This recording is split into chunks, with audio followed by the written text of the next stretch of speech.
China rejects U.S. lawmakers' sanctions call over Muslim camps file. In this July 10, 2009, file photo, Chinese paramilitary police practice during a break from patrol in Urumqi, western China's Xinjiang province. A group of U.S. lawmakers has urged the Trump administration to impose sanctions including asset freezes and visa bans on Chinese officials and companies allegedly tied to a stifling security crackdown and the mass internment of ethnic minority Muslims in camps in a far western region. The lawmakers sent a letter to Secretary of State Mike Pompeo and Treasury Secretary Steve Mnuchin urging the government to apply sanctions to address the ongoing human rights crisis in the region of Xinjiang, in the latest sign that the detentions are raising concerns among Western leaders and governments. AP photo, Inghan Guan, file, Beijing, AP, China said Thursday that U.S.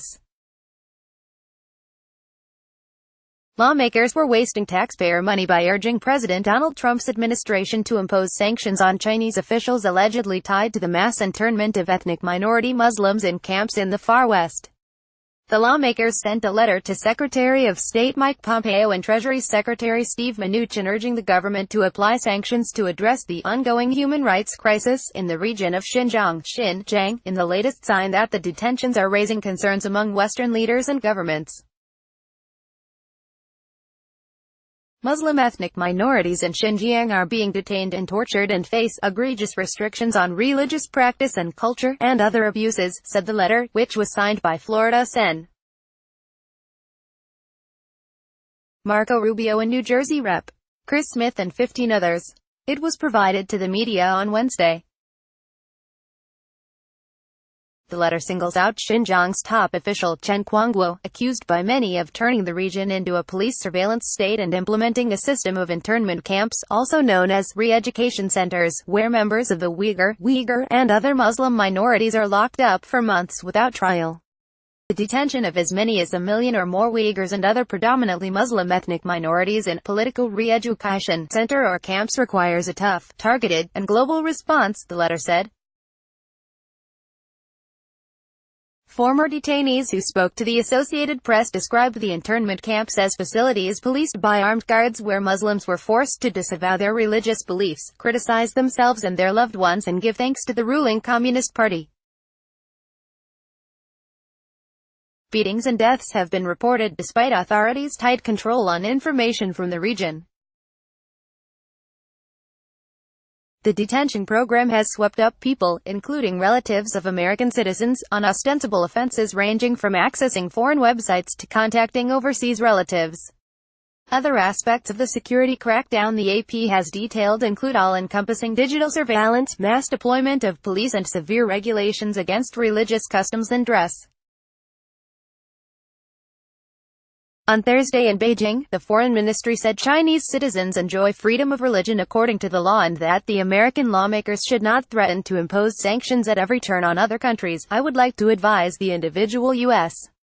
lawmakers to focus on and perform their duties well because they are spending taxpayer money, spokeswoman Hua Chunying told reporters. They should certainly serve the Americans properly instead of poking their noses in other countries' affairs and pretending to be a judge of human rights. China denies such internment camps exist but says criminals involved in minor offenses are sent to vocational education and employment training centers to help with their rehabilitation and reintegration into society.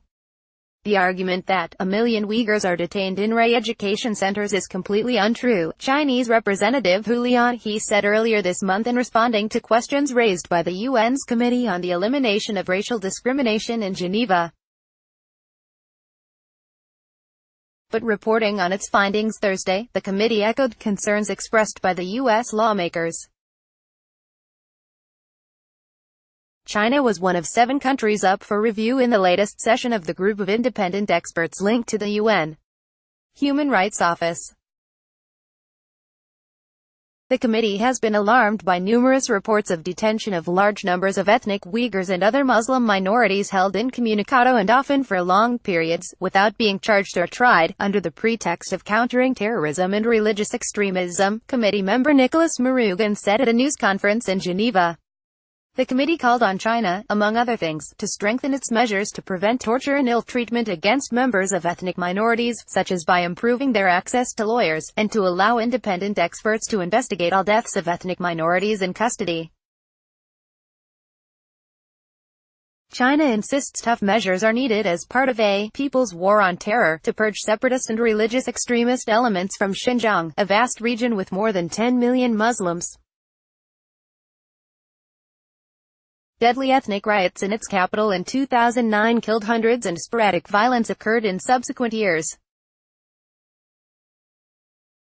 But reports of violence are increasingly rare and the existence of an effective organized resistance to Chinese rule is widely doubted. China's foreign ministry did not immediately respond to a request for comment on the letter. Rubio and Smith had raised the possibility of imposing sanctions on Chinese officials under the 2016 Global Magnitsky Act in April, asking the U.S. Ambassador to Beijing, Terry Branstad, to visit the region and collect information on Xinjiang officials responsible for the mass detention policy. The Global Magnitsky Act allows the U.S. government to place travel and financial restrictions on individuals anywhere in the world given credible proof of their role in human rights violations or corruption. For the first time in December, U.S. authorities designated 52 people under the act, including a Myanmar general allegedly involved in the deadly crackdown on Rohingya Muslims and a Chinese police official who oversaw the Beijing detention center that held Cao Shunli, a human rights activist who died in custody. Acting Deputy Assistant Secretary of State Laura Stone said later in April that the U.S. was deeply concerned about the detentions and could take action under the Magnitsky Act. Along with Chen, other Chinese officials named in the letter include Hu, the Chinese delegate to the UN Human Rights Meeting, who is an official with the Communist Party's United Front Work Department, Xinjiang Deputy Party Secretary Shou Rui-Zakir, and the head of Xinjiang's Politics and Law Commission Zhu Hailun. The letter also mentions two companies that could be sanctioned under a separate executive order, Hikvision and Dahua Technology, both of which make video surveillance technology used extensively throughout Xinjiang, track residents and restrict their movements.